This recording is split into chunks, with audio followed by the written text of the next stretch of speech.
Hello, Mike. It is a pleasure to welcome you to the Personal Branding Day conference. I know that you are busy right now, so it is good that you have found time to talk with us. So tell me the first question from the business perspective. What is the thing that you do for a living and why does it matter for us? Sure. So thanks for having me. My current project and my latest company is called Brunk24. This is internet monitoring software. So whenever talks about your company, product, personal brand, anywhere online, we collect it and present it in the form of the web dashboard or a mobile application, or just email notifications. So you can improve your customer relations. You can contact customers. You can generate more some additional sales. So there are plenty of benefits of just knowing what people say about your company online. Yeah, and this trend of digital has been quite a long time already. So tell me, what is the difference between the software as a service company, the one that you have, and any Sure. other product or service company, so our viewers can understand it better? Sure. So there are several changes. I mean, the first one is, and the biggest one is the automation. So you can get a first demo within literally seconds from entering our website, and it's easy. You can do this anywhere. You can do it from mobile. With non-SaaS products, you are most likely to be contacted by a representative, and have to go through several layers of human interaction to even get a demo. With our product, it's fully automated. Although we also provide a help desk for any customer. Another difference is affordability. So our products are SaaS products tend to be cheaper than enterprise level solutions, which are the lack of automation makes them not cheap, right? Mm-hmm. So those are two probably biggest changes. Obviously, there's more details that relate to all the differences between enterprise level software and SaaS software. I mean, the usability part, the enterprise software tends to be more complicated. You have to invest more into getting to know the tool. SaaS companies tend to release easy to use usable products that customers can figure out on their own. Cool. So we know the difference. The next question is, what are the key success principles? Do you think they're the same as with any other product or service, or do you think there's a difference in type of the business you are doing? Yeah, I mean, the revenue ultimately is the top metric that you have to analyze. But what I love about SaaS business is I feel like it's unlike any other business because you can measure so much and you can analyze. You have access to all kinds of data from tools like Google Analytics, Kissmetrics, Heap Analytics. You can combine data from multiple sources like Intercom, marketing automation tools, email newsletters, and you have all this data that makes your decision smarter, and that you can almost create a sophisticated formula for your business. So you can project with high probability the money that you put into the business and the revenue that you will generate in return. Okay, cool. And how big is your company right now, and how long have you been on the market? We've been running a local version in Poland for past almost 4 years. The global version is very young. It's around a year old, and we've been growing ever since the release in late 2011. Currently, we are getting close to 1,000 customers. It's already multi-million-dollar business. So yeah, it's already somewhat a success. You know, company there's 35 people on board, so company is growing pretty well, but it's still, we are still aiming higher. We are still trying to be in the same level that, the Zenbox, Shopify, just to have tens of thousands of customers rather than just, hundreds. Yeah. Okay. Cool. So there has been a growth, and you've already succeeded in terms of the revenue and building the team. Tell me, what is your approach in building the team? What do you look for in people working for you? Sure. So it's actually a tricky question, and I had a lot of problems with getting the right people over time. I have to say I was pretty lucky to meet the people I have, because my tricks and my the practices I followed while hiring people were almost non-existent, or they were far from anything that you are being taught by any business book. So what I was looking for in people was mostly kindness, and I know it sounds silly, but I wanted us to be different in terms of the customer service. I wanted to be some kind of like Zappos in the SaaS space. So we are well known for our customer service. We are going an extra mile for customers, and any people, marketing or sales or help desk oriented, I hired. I was looking, into the kindness that they represent. Obviously, it was somewhat different in terms of IT. With IT, we obviously look on the experience and the knowledge, the skills. We don't look at the university at all. Some of our programmers have no higher education, and I'm perfectly happy with them. So. Well, I think kindness is a great word that makes the difference. Especially, I don't even think it's in your business. I think it's in any business. So if you can spot this single word that makes the difference in your company, and you know it, and you are able to communicate it, you attract the right people. Yeah, and there was actually another metric I also used, especially in terms of marketing and sales. So I wanted to analyze how deeply people I'm meeting are engaged into the startup community or marketing community. I'm deeply engaged in this community in Poland myself. So I was just checking how many mutual friends we have on Facebook, and it was a silly metric, but it also showed me how how engaged those people are. If they attend conferences, if they go to some barcamp events, all those things show me if those are kind of people that just want more. They want to build something great.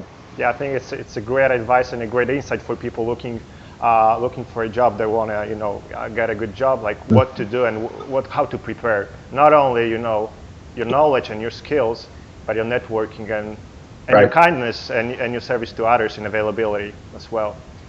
And I've been watching you for a while here in Poland, and I know that you are very popular as a leader. So tell me, I've seen you in many places, giving speeches and giving lectures, and people listen to you, and they want to follow you. So tell me, from your perspective, what makes a great leader? It's hard to say. I wouldn't call myself a great leader. If you would,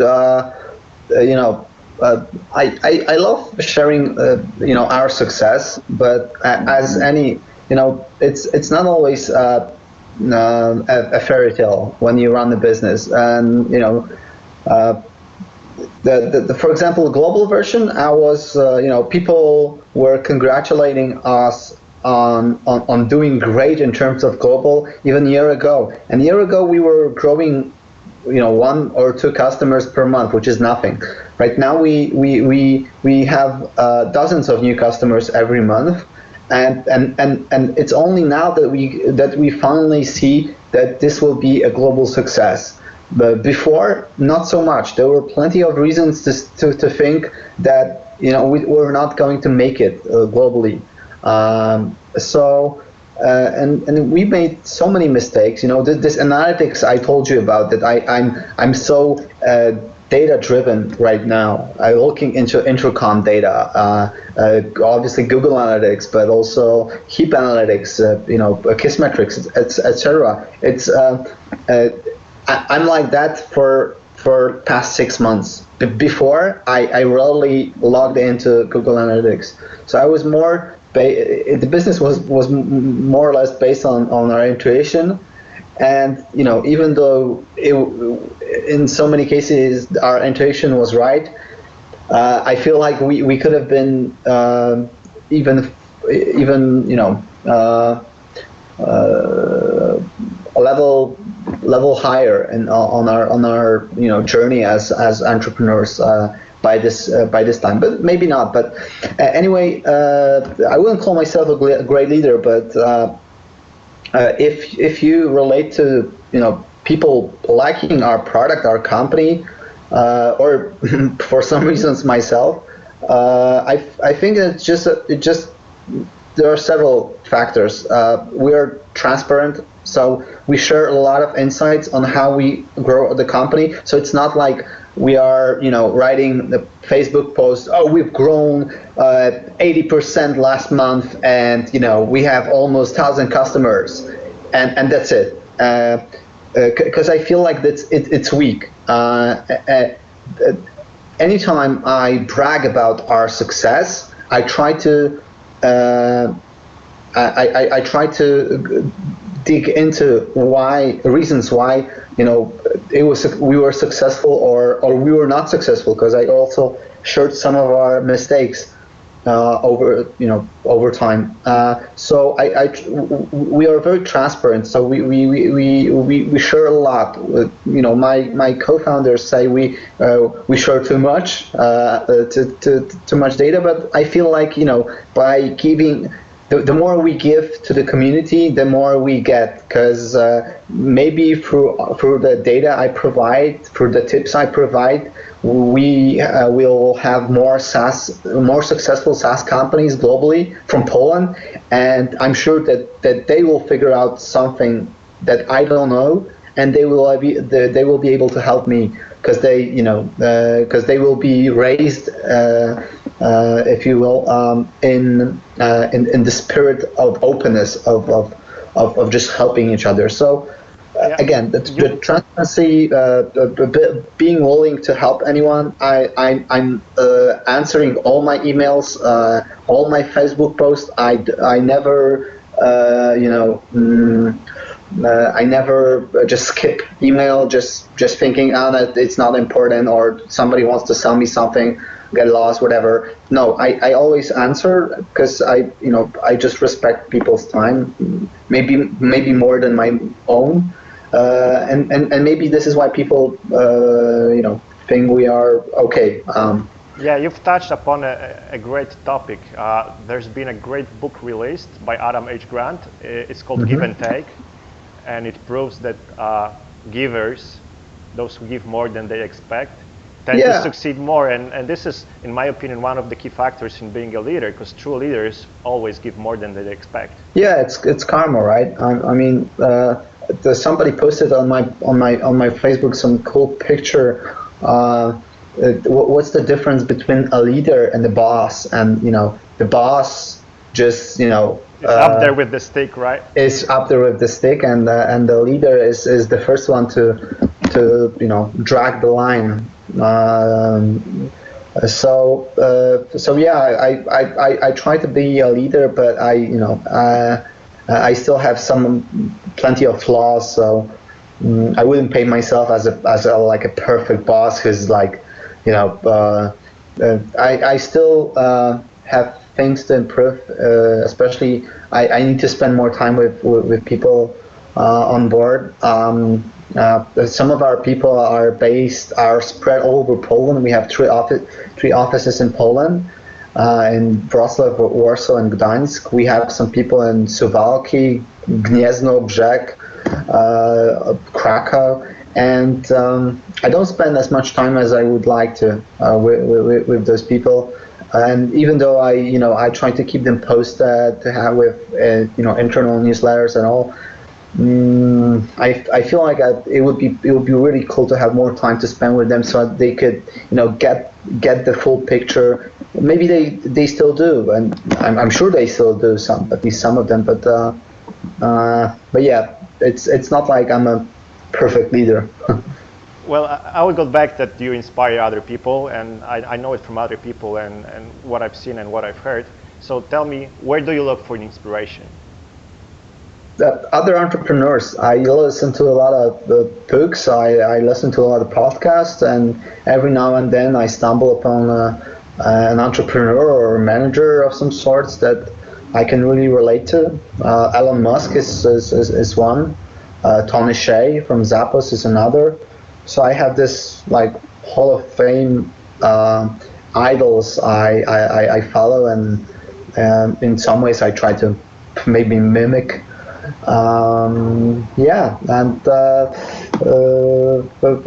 Those are typically my top two sources for the inspiration: books or audiobooks, to be more precise, because any moment I sit in the car, I spend on listening to books, and obviously podcasts, which are really cool and really a valuable source of insights from plenty of businesses. Okay. Now let's go back to the social media. Tell me, what do you think is the biggest misconception, the misunderstanding about social media in today's world, the one that you think is false and you don't agree with? Sure. I mean, for myself, we believe that most companies think that social media is for broadcasting your message, your marketing, content, your slogans, whatever.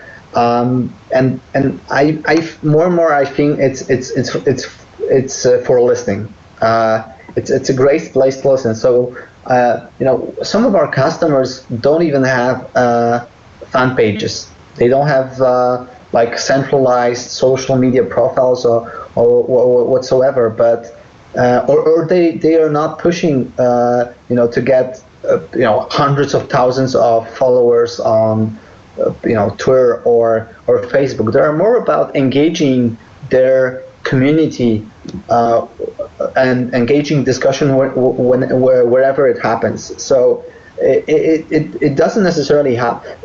I'll give you an example. For example, monitoring related discussion, so discussion relevant to my business, rarely happens on fan pages of monitoring tools. Rarely. Our fan page is the top one in this industry, probably with 20,000 followers, and there's rarely a discussion related to monitoring.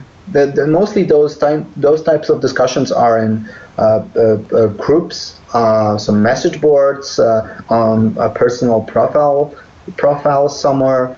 So I feel that businesses need to understand that the majority of discussion relevant to their business is outside the social media channels that they own, and to engage them, with engaging them, they can generate a huge value.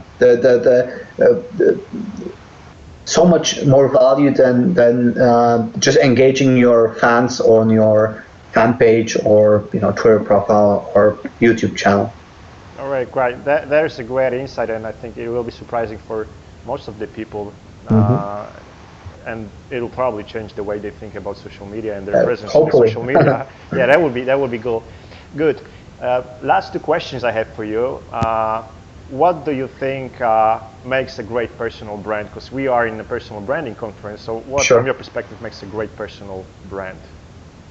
And we come back to my answer from a couple of questions ago. So I feel like openness. sharing and kindness. This is I don't know if there's a single word to describe this, but just being helpful to your community is the best way to establish a strong personal brand. The more people you help, the more potential ambassadors, or maybe not followers, but just sympathizers, just online friends you have, and people that will help you, that will defend your company or will promote your company, or yourself, right? So I feel like the more people you help, the bigger community you establish for your personal brand. All right. And the single word that you find most relevant, or your favorite word, I would say, what would be the favorite word? Helpful. Helpful. Yeah, it comes naturally out of the discussion. So thank you very much for being so helpful to our viewers, and I do hope to see you next time when we'll host the Personal Branding Conference next year. Would be cool. Till then, thank you very much, and it's been a real pleasure. Thank you very much. Likewise. Take care.